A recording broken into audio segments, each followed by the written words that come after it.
안녕하세요. 오늘도 사연 살롱을 찾아주셔서 감사합니다. 이혼 후 제2의 인생을 살고 있는 40대 여성이에요. 한때는 이혼하면 세상이 무너지는 줄 알았던 때가 있었어요. 이혼을 하면 인생의 실패자가 되는 줄 알았거든요. 하지만 지나고 보니 그게 얼마나 어리석은 생각인지 뼈저리게 느끼게 되네요. 잘 살던 집이 망하면 막내가 고생이고 못 살다가 살림이 피면 첫째가 고생이라고 하잖아요. 저는 후자의 경우예요. 저희 남매는 7살 차이가 나요. 엄마가 저를 낳으실 때 임신 중독으로 고생을 엄청 하셔서 아빠가 내 인생에 둘째는 없다라고 못 박으셨으니까요. 하지만 모든 일이 그렇듯 아이가 생기는 걸 인간의 힘으로 어쩔 도리가 있나요? 엄마는 동생을 임신한 지 5개월이 넘어서야 임신 사실을 알게 되셨고 결국 둘째를 낳게 되셨어요. 다행히 저를 낳을 때와는 달리 동생을 낳으실 때는 별 탈 없이 순산을 하셔서 그나마 다행이었죠. 그래서 저와 동생은 나이 차이가 많이 나요. 맞벌이를 하시는 부모님 때문에 동생은 주로 제가 돌봐야 했어요. 친구들이랑 밖에서 고무줄 놀이도 하고 싶고 숨바꼭질도 하고 싶을 나이에 좁은 등바닥에 동생을 업고 엄마 놀이를 해야 했죠. 하지만 그것도 나름대로 좋았어요. 동생이 너무도 사랑스럽고 귀여웠거든요. 제가 방과 후에 늘 집에서 동생과 지내는 걸 아는 친구들은 저희 집에 놀러와 저와 함께 동생과 놀아주곤 했어요. 그래서 저랑 오렌지기 친구들은 다들 한 번씩 제 동생 똥기저귀를 갈아본 경험이 있을 정도예요. 지금도 제 친구들은 결혼해서 2아이의 아빠가 된 제 남동생을 보고 이런 소리를 해요. 똥기저귀 차고 돌아다니던 재혁이가 아빠가 되다니 감격스러워서 눈물이 다 날라 그런다. 내가 너 업어 키운 거 기억나?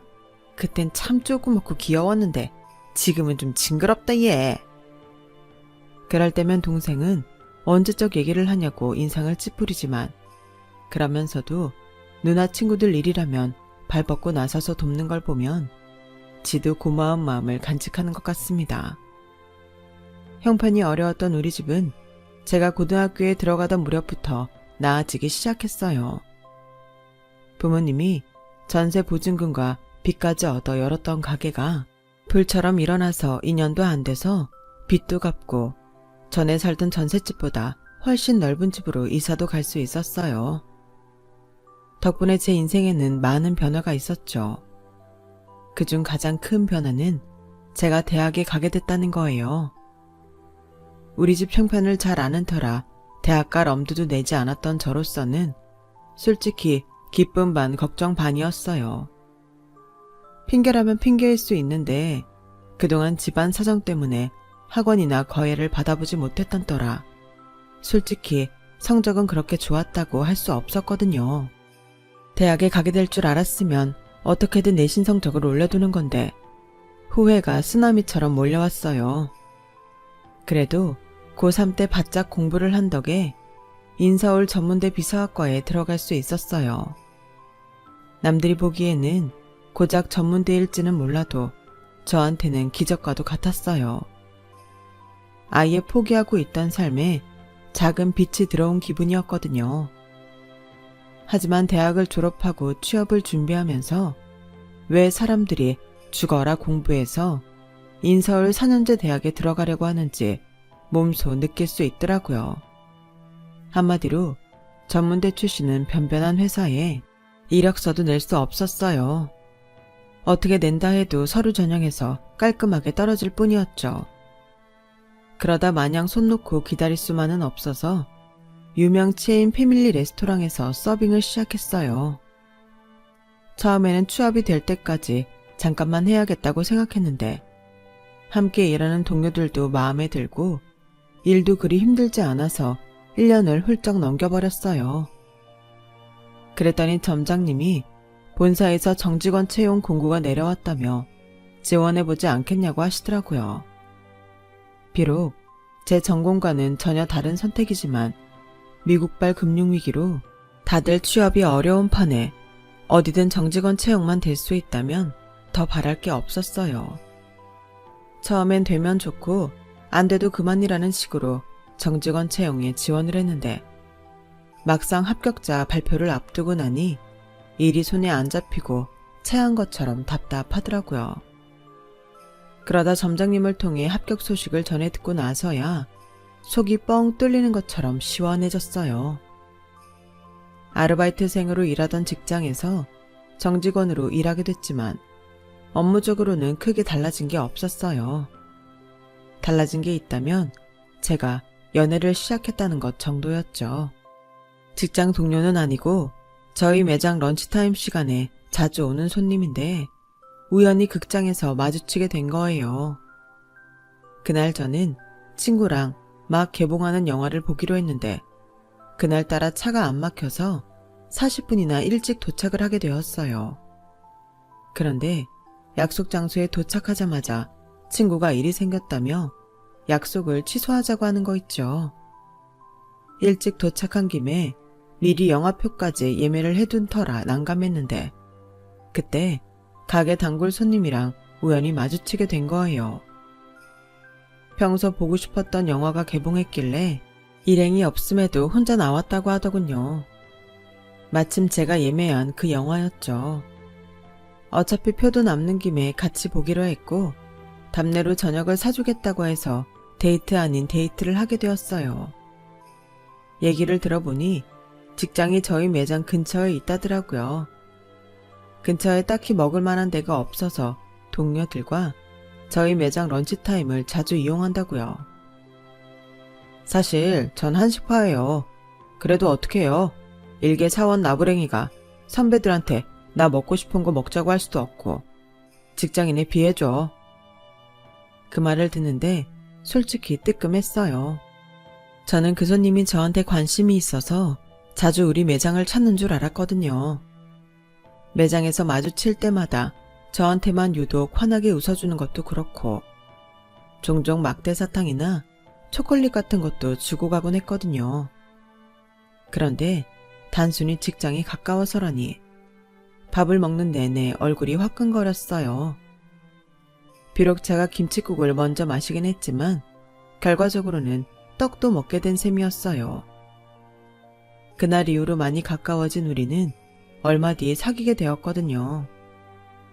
한식을 좋아하는 남자친구를 위해 저는 엄마 몰래 밑반찬이며 김치 등을 싸다 나르기 시작했어요.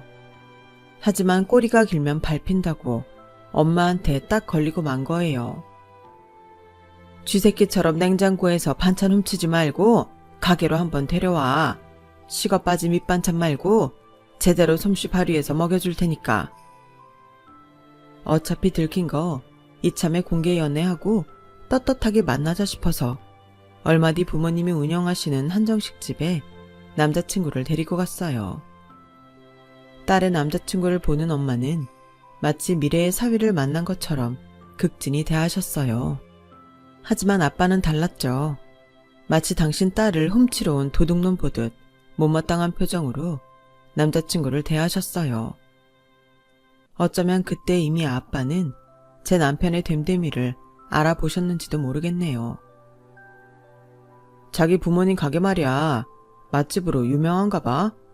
우리가 잠깐 가 있는 동안에도 손님이 끊이질 않는 걸 보니까. 한정식은 단가가 비싸서 그 정도로 손님이 들 정도면 한 달 수입도 꽤 되시겠는걸? 이야, 내 여친 은근 있는 집 자식이었네. 있는 집은 무슨, 우리 집 살만해진 거 몇 년 안 돼. 나 고2 때까지도 우리 집 정말 어려웠어. 그러다 부모님이 새로 시작한 식당이 잘 돼서 지금처럼 살게 된 거야. 그동안 우리 부모님이 고생이 많으셨지. 그럼 나중에 식당은 누가 물려받는 거야? 같은 요식업에 있으니까 자기가 물려받는 거지? 그거야 모르지. 내 동생이 진로를 어떻게 결정할지 모르니까. 난 지금 다니는 회사에 만족해. 딱히 부모님 가게에 욕심 없어. 그때는 남편이 왜 그렇게 내 부모님 가게에 관심이 많은 건지 잘 몰랐어요. 남편이 얼마나 돈에 연연하는 인간인지 몰랐으니까요.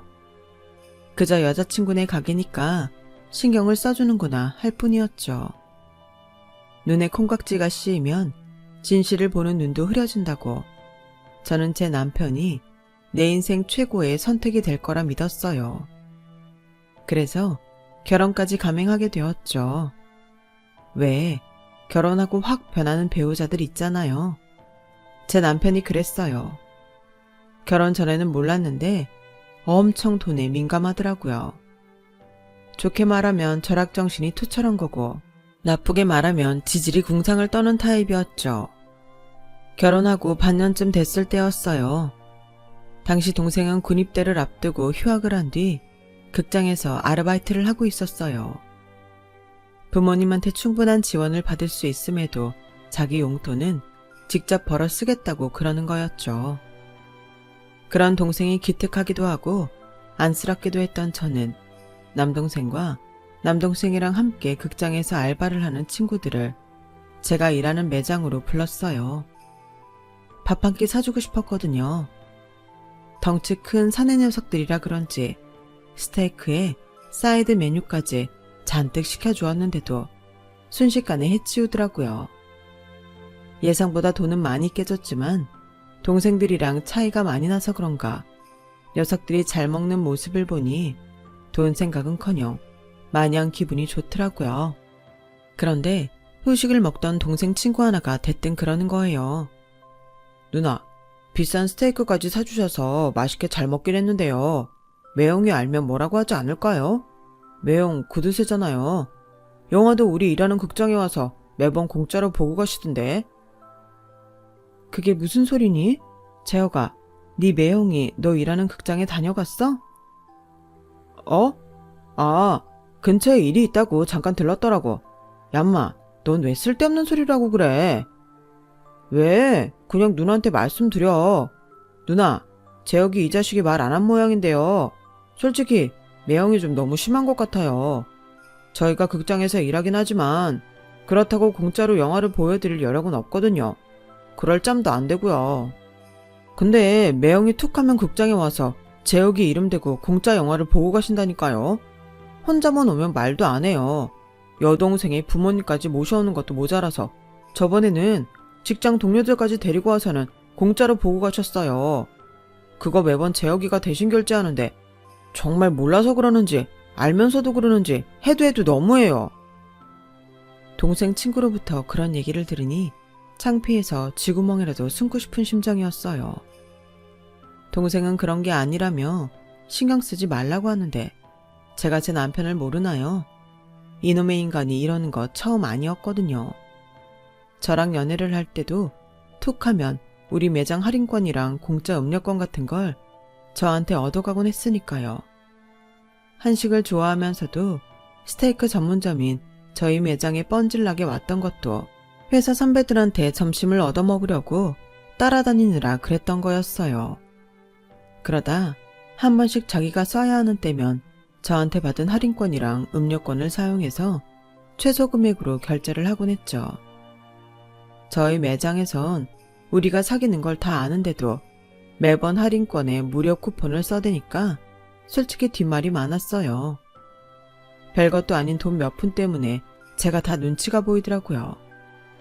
그래서 그러지 말라고 몇 번 말을 했더니 글쎄 뭐라고 했는지 아세요? 100% 쿠폰만 쓰는 것도 아니고 내 돈도 쓰는데 왜 남의 눈치를 봐? 어떻게 눈치를 안 봐? 여기는 내 직장인데. 자기가 내 입장이라면 안 그렇겠어? 그깟 거 얼마나 한다고 매번 쪼잔하게 굴어? 그렇게 돈이 아까우면 차라리 그 돈 내가 내줄게. 그러니까 앞으로는 우리 매장에서 쿠폰 쓰지 마. 야, 신재영, 너 무슨 말을 그렇게 하냐? 쪼잔하다니. 내가 나 좋자고 이러는 줄 알아? 한 푼이라도 빨리 모아야 우리 결혼할 때 번듯한 집 한 칸이라도 마련할 거 아냐. 내 딴엔 우리 미래를 위해서 노력하는 건데 넌 어떻게 내 마음도 몰라주고 그런 소리를 해. 정말 실망이다. 우리의 미래를 위해 한다는 남편의 말을 철석같이 믿은 저는 이후로 남편의 짠돌이 행동을 비난할 수 없었어요. 그때 제대로 싹을 잘라놓지 못한 게 지금까지 이어지게 된 거죠. 그날 밤 저는 남편한테 앞으로 내 동생이 일하는 극장에 가지 말라고 했어요. 당신 동생이라면 그러겠어? 어린 게 부모 도움 안 받고 지 손으로 벌어서 등록금 만들겠다는데 도와주지는 못할 망정 어떻게 그 돈을 삥을 뜯냐? 야, 내가 양아치냐? 삥을 뜯게?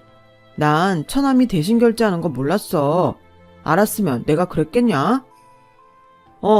당신은 알았어도 그럴 인간이야. 내가 당신을 몰라? 내 동생 돈으로 영화 보면서 아가씨랑 시어머니, 게다가 직장 동료들까지 모르고 왔다며. 뻔하지. 매번 당신이 얻어먹다가 한턱 쏴야 될 차례가 되니까 돈 안 들이고 해결하려고 찾아간 거잖아. 암튼 더는 안 돼. 지금까지 내 동생한테 삥 뜯은 영화값 다 물어내고 앞으로 밥을 먹든 영화를 보든 당신 돈으로 해결해. 저는 남편한테 영화표 값을 받아서 남동생 계좌로 붙여주었어요. 그리곤 남편을 시켜 앞으로는 이런 일 없을 거라고 동생한테 사과하도록 시켰어요. 그리고 한참 동안 남편의 짠돌이 행동은 잠잠해졌어요. 하지만 사람이 그리 쉽게 변하나요? 차라리 똥개가 똥을 끊는 게 빠르죠. 몇 년 잠잠한 줄 알았던 남편의 나쁜 행동은 그동안 제가 몰랐던 거지 여전히 지속되고 있었더라고요. 한때 가게 증축까지 할 정도로 장사가 잘 되던 부모님 식당은 근처에 있던 기관이 지방으로 이전을 하면서 매출이 확 줄기 시작했어요. 기관 관련 사람들이 올려주는 매출이 전체 매출의 40%가량이 됐던 탓에 부모님 가게는 타격이 엄청났죠. 저는 출가해서 따로 살고 있어서 정확한 사정은 몰랐는데 증축하면서 은행 대출을 받은 것 때문에 많이 힘들었던 모양이에요. 매출은 줄고 빚은 늘고 매달 고정적으로 나가야 하는 인건비에 은행 이자까지, 그걸 또 갚느라 집을 담보로 빚을 지고 또 갚느라 허덕이고, 이런 악순환을 몇 년 지속하면서 가사는 많이 기울게 되었어요. 모르는 사람이 보기에는 집도 있고 그 큰 가게도 있는데 웬 엄살이냐고 하겠지만 속빈 강정이나 다름없는 상태였던 거죠. 딸인 저는 그것도 모르고 가게 매상에 좀 떨어졌나 보다 생각하는 정도였어요. 그런데 하루는 퇴근 후 남편이 그러더라고요. 여보, 내가 이런 말하긴 좀 그렇지만 장인어른 가게 말이야. 저만 못한 것 같아. 먹는 장사는 자고로 싱싱한 재료가 기본인데 오늘 가보니까 영 아니더라고. 이번뿐만이 아니야. 어떻게 된 게 점점 엉망이야. 이러다가 손님 다 끊기겠어. 당신이 장모님께 얘기 좀 해. 반찬에 신경 좀 쓰라고. 그리고 일하는 사람 좀 더 쓰시라고 해. 배를 눌러도 한참 지나서야 온다니까. 서빙 아줌마 말로는 일손이 부족해서 그런다는데 그게 말이 돼? 인당 얼마짜리 한정식인데 일손이 딸리면 인력을 더 투입해야지. 그걸 손님한테 떠넘기면 곤란하지. 암튼 이런 식이면 문 닫는 거 시간 문제야. 그래? 안 그래도 저번에 갔을 때 자주 보던 식당 직원들이 안 보여서 이상했는데 가게 장사가 그렇게 안 되나? 근데 자기야, 자기는 어떻게 시시콜콜하게 우리 가게에 대해 잘 알아? 꼭 아빠 가게에 출근 도장 찍는 사람처럼? 제 말에 남편은 뜨끔했는지 괜히 말을 돌리며 욕실로 들어가려고 했어요. 혹시 또 우리 가게에서 사람들 끌고 가서 공짜 밥 먹는 거 아니야? 말해봐, 그런 거냐고. 아니야, 접대차 몇 번 가긴 했지만 돈 내겠다고 카드까지 내밀었어. 장인어른이 안 받겠다고 하도 그러셔서. 아, 인간아, 넌 왜 그러고 사니? 자기가 퍽도 돈 내려고 했겠다. 돈 안 받을 거 뻔히 알고 거기로 간 거면서. 당신 솔직히 말해. 장인 가게 문 닫는 게 걱정되는 게 아니라 앞으로 공짜밥 못 먹게 될까봐 그게 걱정되는 거지? 어쩜 사람이 이렇게 구질구질하냐?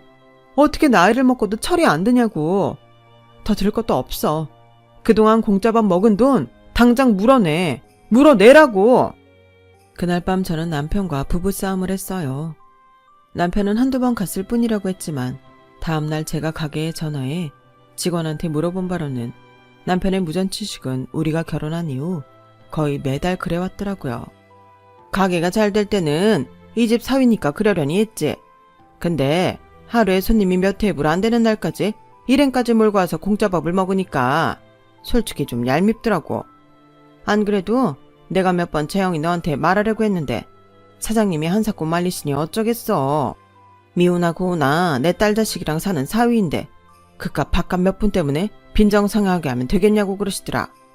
그나저나 재영아, 가게도 가게지만 사장님 건강이 많이 안 좋으셔.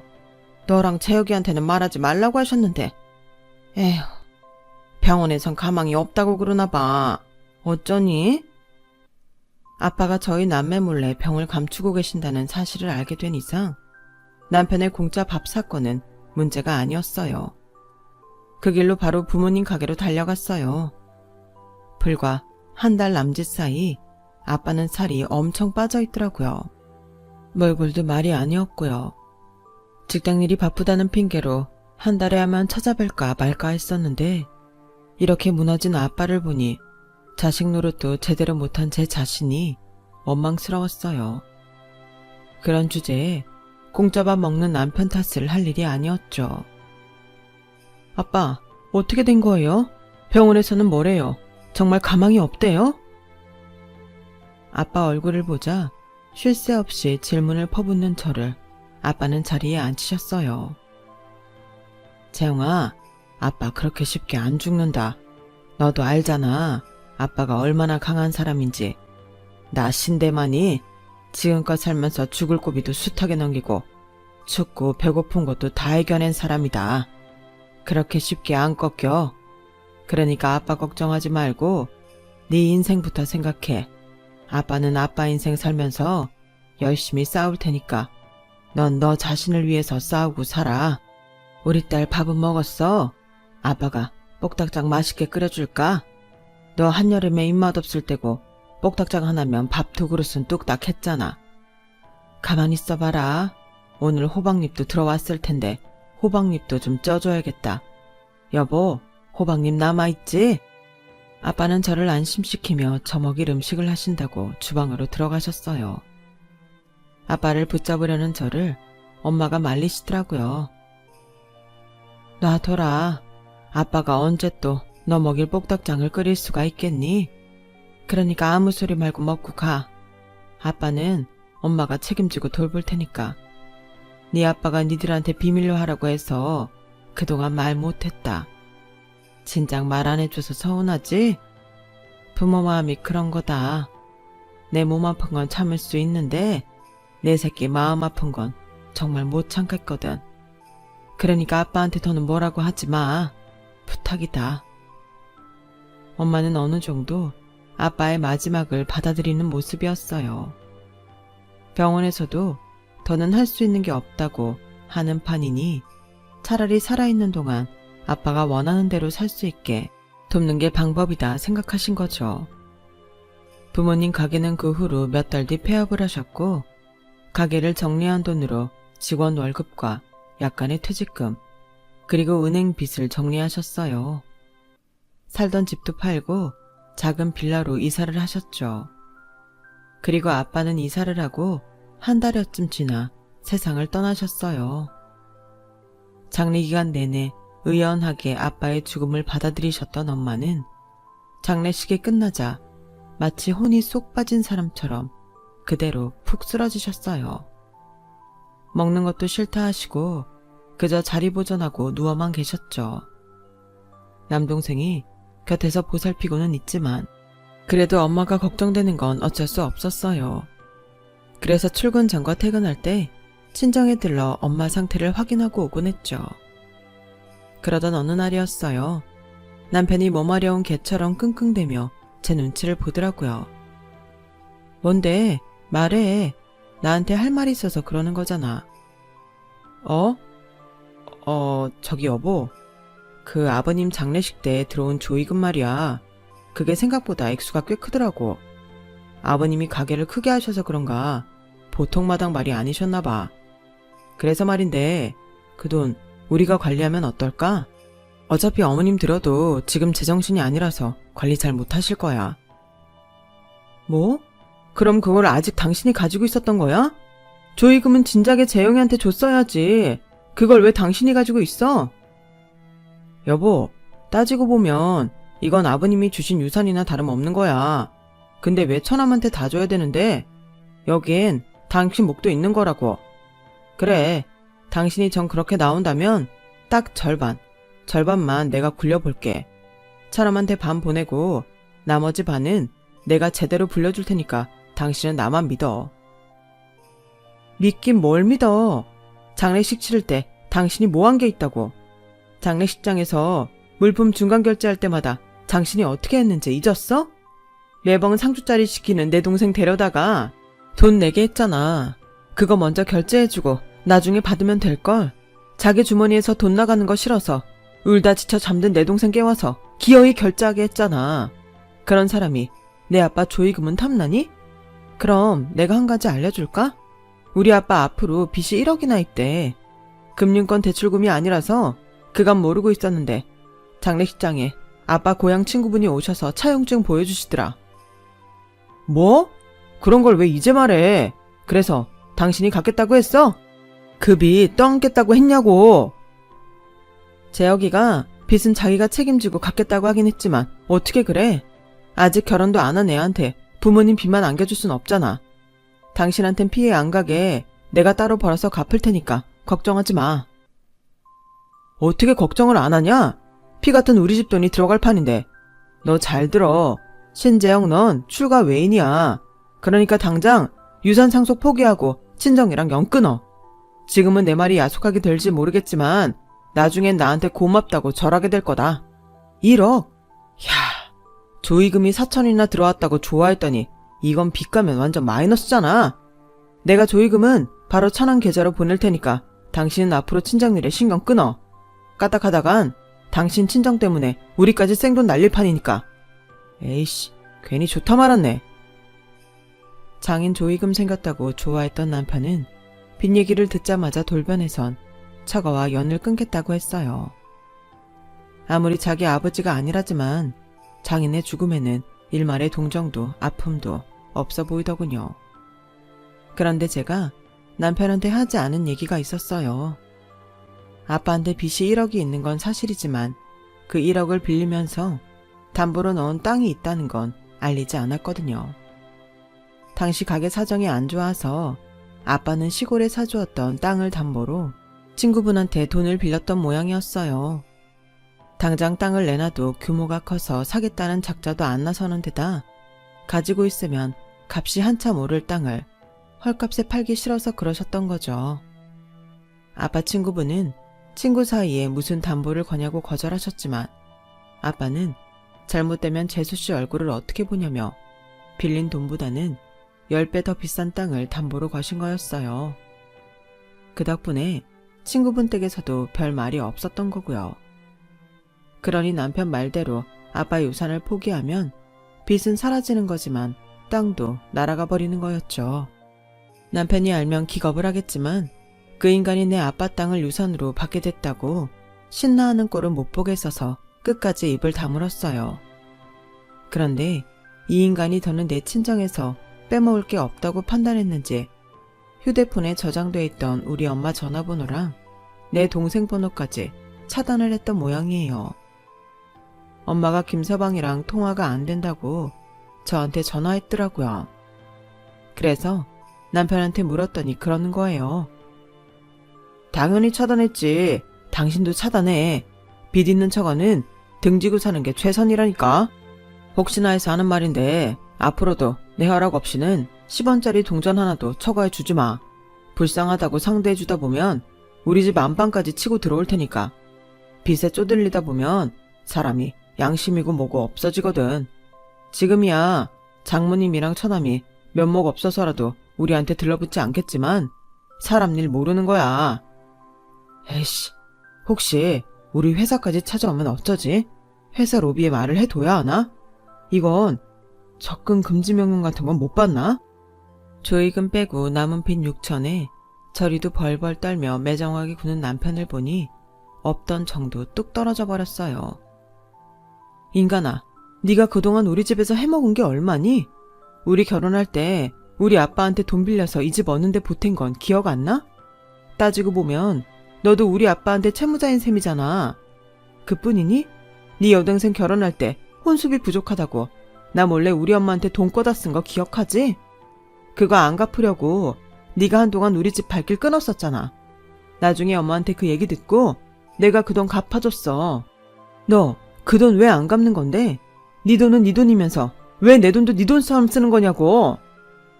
야, 그러니까 그 돈을 네가 왜 갚아? 장모님이 안 갚아도 된다고 하신 건데 네가 괜한 돈 써놓고 이제 와서 나보고 갚으라 그러면 안 되지. 왜 안 갚아도 돼? 우리 엄마 돈을 네 동생한테 쓴 건데 왜 안 갚아도 되냐고. 니네 집에 쓰는 돈은 안 아까우면서 우리 아빠 빚은 그렇게 무섭니? 장모 전화번호까지 차단할 정도로 그렇게 무서웠어? 남이라도 이렇게는 안 해. 단물 다 빼먹고 이렇게 팽하진 않는다고. 이런 인간을 남편이라고 믿고 살았다니 내가 미친년이다. 그래, 내 친정 식구들 차단하는 마당에 언제든 마누라라고 차단 못하겠니? 내가 그 꼴을 보느니 차라리 지금 헤어지는 게 낫겠다. 우리 헤어져. 너처럼 이기적이고 돈 앞에서 구질구질한 쫌생이랑은 더는 못 살겠으니까. 애 안 생긴다고 그렇게 걱정을 했는데 헤어지자고 마음먹으니까 너랑 사이에 애가 없는 게 이렇게 다행스럽다. 그렇게 저는 남편과 이혼을 했어요. 이혼녀가 되는 게 겁이 나서 그동안 꾹 참고 살았었는데 막상 이혼을 하고 나니 괜한 걱정을 했다 싶더라고요. 이혼을 하면서 신혼집을 장만할 때 저희 아빠가 해주셨던 돈이랑 공동재산을 나눈 돈으로 아빠 친구분한테 빚진 돈을 갚았어요. 그리곤 친정에 들어가 살게 되었죠. 그리고 몇 년 뒤 저는 퇴사를 하고 동생과 함께 가게를 차렸어요. 아빠가 남겨주신 시골 땅을 꽤 높은 값에 팔아서 작은 건물을 샀는데 1, 2층은 식당으로 쓰고 3층은 동생네 부부가, 4층은 엄마랑 제가 살고 있어요. 요식업계에서 일했던 경험과 엄마의 손맛과 운영 노하우 덕분에 가게는 무사히 돌아가고 있어요. 예전에 부모님이 한정식집을 하실 때처럼 엄청나게 돈을 벌어들이지는 못하지만 직장 생활을 하던 때보다는 수입이 몇 배 늘었으니 후회는 없어요. 아, 제 전남편이요. 언젠가 저희 가게로 찾아왔더라고요. 지인을 통해 제가 건물을 샀다는 소식을 듣고는 어떻게 콩고물이 안 떨어질까 하고 온 거였죠.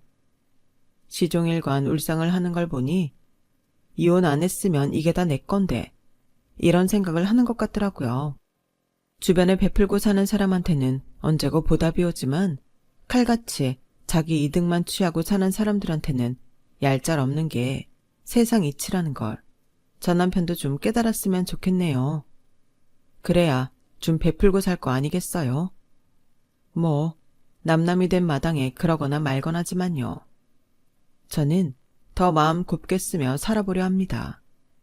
지금까지 제 사연을 들어주셔서 감사합니다. 건강이 최고죠. 항상 건강하시고 행복하세요. 여러분, 사연 댓글에 응원과 현명한 조언 부탁드려요. 좋아요와 구독은 저에게 큰 힘이 됩니다. 오늘도 좋은 일 가득하세요.